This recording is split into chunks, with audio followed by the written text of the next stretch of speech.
ఏదైతే పాప మిస్ అయిన తర్వాత ఫెన్సింగ్‌కి వెంట్రుకలు, పాప వెంట్రుకలతో పాటు కుక్క వెంట్రుకలు కూడా ఉన్నాయంటూ కూడా ఏదైతే చెప్పారో అది ఈ ప్లేసే. ఇక్కడే పాప తల వెంట్రుకలు, అలాగే కుక్కకి సంబంధించిన వెంట్రుకలు కూడా కనిపించాయంటూ కూడా అధికారులు చెప్పారు. పాప నిజంగానే ఒకవేళ కుక్కతో పాటు వచ్చుంటే గనక, దీని కింద నుంచి కుక్క వచ్చేసి ఉంటే, దాని వెనకే పాప కూడా ఈ లోపలికి వచ్చే అవకాశం అయితే ఉంది. ఎందుకంటే ఫెన్సింగ్ కింద నుంచి పాప 2.5 ఏళ్ల చిన్న పాప కాబట్టి, ఈ కింద నుంచి ఆ అమ్మాయి వచ్చేందుకు ప్లేస్ అయితే ఉంది కాబట్టి, ఇటువైపు వెళ్ళిందనే అనుమానాలైతే ఫస్ట్‌లో అధికారులైతే ఇక్కడే పాప ఉండి ఉండొచ్చు అన్న నిర్ధారణకైతే వచ్చారు. మనకి జీపీఎస్ ట్రాకర్ అమర్చిన తర్వాత కుక్క కూడా ఇక్కడిక్కడే తిరుగుతోంది.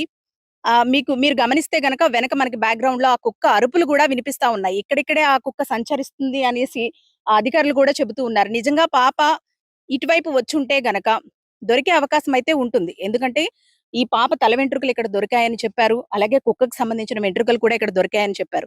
అవి చూసిన తర్వాత కూడా ఈ ప్రాంతం అంతా జల్లెడ పట్టారు. కానీ ఎక్కడా కూడా పాప ఆచూకీ అయితే లభ్యం కాలేదు.